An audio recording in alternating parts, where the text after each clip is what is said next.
അടിപൊളിയായിട്ടുള്ള റെസിപ്പിയുമായിട്ടാണ് വന്നിരിക്കുന്നത്. അപ്പോൾ ഞാൻ ഈ വീഡിയോയിൽ നിന്ന് പ്രതീക്ഷിക്കുന്ന 1000 സബ്സ്ക്രൈബ്സ് ആണ്.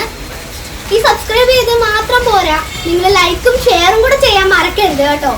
അപ്പോൾ നമുക്ക് എന്തായാലും നമ്മുടെ തക്കാളി അച്ചാർ ഉണ്ടാക്കാൻ എങ്ങനെയാണെന്ന് നമുക്ക് നോക്കാം അല്ലേ.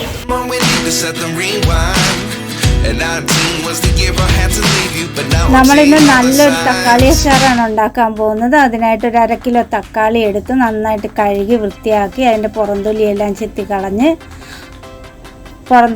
ചെത്തിക്കളഞ്ഞ് നല്ല ഭംഗിയായിട്ട് ചെറുതായിട്ട് അരിഞ്ഞെടുത്തിട്ടുണ്ട്. ഞാനിവിടെ ചീനിച്ചട്ടി വെച്ച് അതിനകത്ത് വെളിച്ചെണ്ണയാണ് ഞാനിവിടെ ഉപയോഗിക്കുന്നത്. വെളിച്ചെണ്ണ നല്ല ടേസ്റ്റാണ്, നല്ലെണ്ണയാണ് ഉപയോഗിക്കാൻ ഏറ്റവും നല്ലത്. കുറേ ദിവസം ഇരിക്കാനാണെങ്കിൽ നല്ലെണ്ണ ഉപയോഗിക്കുക, അതല്ലെങ്കിൽ വെളിച്ചെണ്ണ തന്നെയാണ് നല്ലത്. നല്ലപോലെ വെളിച്ചെണ്ണ ചൂടായി വരുമ്പോൾ നമുക്ക് കടുക് ഇട്ട് കൊടുക്കാം.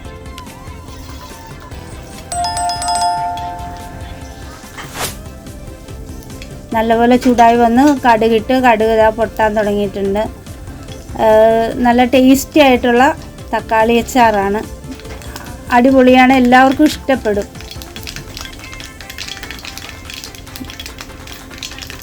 കുഞ്ഞുങ്ങൾക്കാണെങ്കിലും വലിയവർക്കാണെങ്കിലും ജോലിക്ക് പോകുമ്പോഴാണെങ്കിലും എല്ലാം സൈഡായിട്ട് കൊണ്ടുപോകാൻ പറ്റിയ അച്ചാറാണ്. കുറേ ദിവസത്തേക്ക് നമുക്ക് ഉപയോഗിക്കാൻ പറ്റും. അതുകൊണ്ട് തന്നെ പല ദിവസവും നമുക്ക് ഓരോരിടത്ത് പോകുമ്പോൾ ദൂരയാത്രയ്ക്കാണെങ്കിലും ഒക്കെ കൊണ്ടുപോകാം. നല്ല വേപ്പില ഇട്ട് കൊടുത്തു, കടുക് കൂട്ടി വേപ്പില ഇട്ട് കൊടുത്തു. അതിപ്പോൾ നന്നായിട്ട് ഇതായിട്ടുണ്ട്. ഇനി തക്കാളി ഇട്ട് കൊടുക്കാം. തക്കാളിക്കകത്ത് വേറെ നമ്മൾ വെള്ളമൊന്നും ഒഴിച്ചു കൊടുക്കാൻ പാടില്ല. ആ തക്കാളിയുടെ വെള്ളത്തിൽ തന്നെ അത് വരണ്ട് തന്നെ. ഈ അച്ചാറിന് നമ്മൾ വെള്ളമേ തൊടില്ല. തക്കാളിയുടെ വെള്ളത്തിൽ തന്നെ ഇത് വരണ്ട് നല്ല ടേസ്റ്റി ആയിട്ട് വരണം. അതാണ് അതിൻ്റെ രുചിയായിട്ട് വരാനുള്ള ഏറ്റവും നല്ല ഇത്. വെള്ളം ചേർത്ത് കഴിഞ്ഞാൽ ഭയങ്കര വൃത്തികേടായിപ്പോൾ. അതുകൊണ്ട് ഒരു കാരണവശാലും വെള്ളം ചേർക്കരുത്. അതുപോലെ തന്നെ തൊണ്ട് കളയുന്നതാണ് തക്കാളി ശരിയാക്കി എടുക്കാൻ ഏറ്റവും നല്ല. അതുകൊണ്ട് നല്ല പേസ്റ്റ് രൂപത്തിൽ നല്ല രീതിയിൽ വരും തൊണ്ടില്ലാത്തതുകൊണ്ട്. തൊണ്ട് അത്ര സുഖകരമല്ല തൊണ്ടോട് കൂടി ചെയ്താൽ. ഇനി നമുക്ക് വെളുത്തുള്ളി ചേർത്ത് കൊടുക്കാം. തക്കാളി പകുതിയോളം ആയപ്പോൾ നമ്മളിപ്പോൾ വെളുത്തുള്ളി ചേർത്ത് കൊടുക്കാം. ഇനി ഇതിട്ട് വഴറ്റിയെടുക്കണം നന്നായിട്ട്. അപ്പോൾ വെളുത്തുള്ളി നല്ലപോലെ വേകും, തക്കാളി നല്ലപോലെ പേസ്റ്റ് പോലെ റെഡിയായി കിട്ടുകയും ചെയ്യും. വെളുത്തുള്ളി വേണമെന്നുള്ളവർക്ക് കുറച്ചും കൂടി ഇടാം. ഞാൻ ഒരു 15 അല്ലിയോളം വരുന്ന ചെറിയ അല്ലിയാണ്, ഒരു 15 അല്ലിയോളം വരുന്ന വെളുത്തുള്ളി ഇട്ടിട്ടുള്ളൂ. അത് നിങ്ങൾക്ക് ഇത്തിരി കൂടി കൂടുതൽ ഇടണമെങ്കിൽ കൂടുതലിടാം.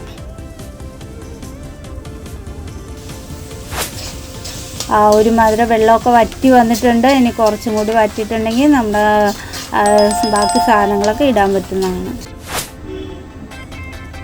നല്ലപോലെ വെള്ളം വറ്റി ഒരിത്തിരി കൂടി വെളിച്ചെണ്ണ ഒഴിച്ച് കൊടുത്ത് നമ്മളത് ഇളക്കിയെടുക്കാൻ പോകുന്നു. മസാലയൊക്കെ ചേർക്കുമ്പോൾ എണ്ണ ഇല്ലെങ്കിൽ അതൊരു രുചിക്കൊരു കുറവായിരിക്കും. അപ്പോൾ കുറച്ച് വെളിച്ചെണ്ണയും കൂടി ഒഴിച്ചപ്പോഴത്തേക്ക് അത് കൂടുതൽ പെട്ടെന്ന് വറ്റിയെടുക്കാനും ഒന്ന് വരണ്ട് വരാനും നന്നായിട്ട് എണ്ണ തെളിഞ്ഞു വരണം. അപ്പോഴാണ് നല്ല പോലെ നമുക്ക് റെഡിയാക്കി എടുക്കാൻ കഴിയുന്നത്. ചീനച്ചട്ടിയിൽ ഒട്ടും എണ്ണയില്ലാതെ തക്കാളി എണ്ണയ്ക്കകത്ത് മുരിഞ്ഞിങ്ങ് വരണം. അപ്പോൾ അത് ഏകദേശം മുരിഞ്ഞ് വന്നിട്ടുണ്ട്. ചട്ടിയിൽ നിന്നൊക്കെ അത് ഉരുണ്ട് വരികയാണ്. ചട്ടിയുടെ അടിയിലൊന്നും പിടിക്കാതെ നല്ല പേസ്റ്റ് പോലെ ആയിക്കൊണ്ടിരിക്കുകയാണ്. വെളുത്തുള്ളി നന്നായിട്ട് വെന്തിട്ടുണ്ട്.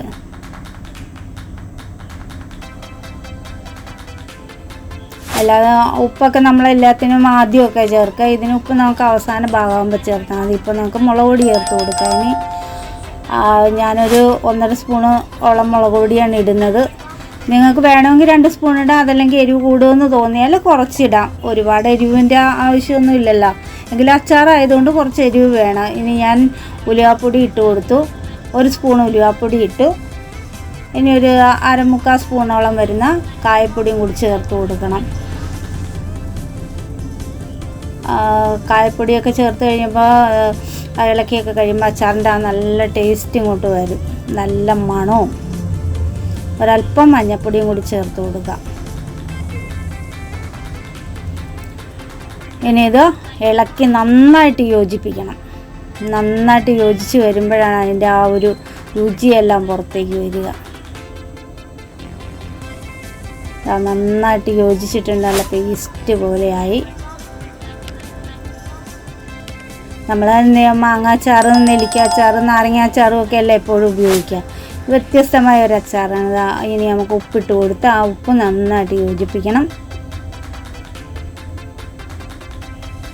നമ്മുടെ വീട്ടിലെ ഗസ്റ്റ് വരുവാണെങ്കിൽ അവർക്കൊക്കെ ആണെങ്കിൽ ഇത് നമ്മൾ കൊടുക്കുമ്പോൾ അവർക്കതൊരു പുതിയൊരു അനുഭവമായിരിക്കും. തക്കാളി കൊണ്ടൊരു അച്ചാർ. ഇപ്പോഴാണെങ്കിൽ വിലക്കുറവുള്ള സമയമാണ്. ഇഷ്ടംപോലെ തക്കാളി മേടിച്ച് നമുക്ക് അച്ചാറൊക്കെ ഇട്ട് വയ്ക്കാവുന്ന ഒരു സമയവും കൂടിയാണ്. കുറച്ച് വേപ്പില ഇട്ട് കൊടുത്ത്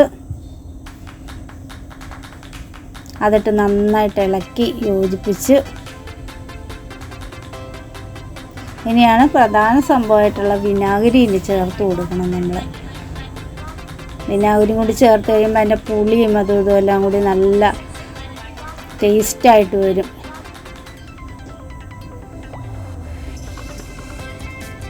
എല്ലാം യോജിച്ച് നല്ല പേസ്റ്റ് പോലെ ആയിട്ടുണ്ട്.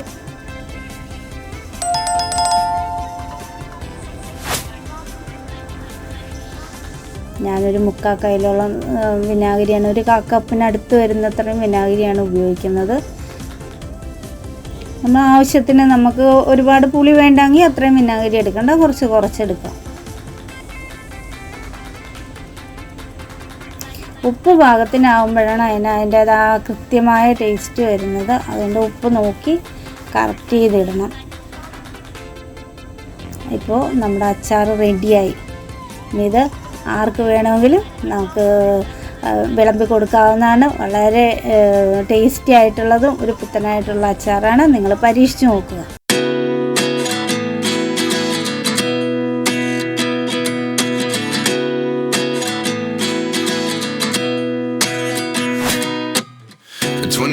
And I find myself wondering what did happen to the last 10. I ran away with my life, fast forward, never turn back again. It's kind of funny that the more we pass time, the more we need to set the rewind.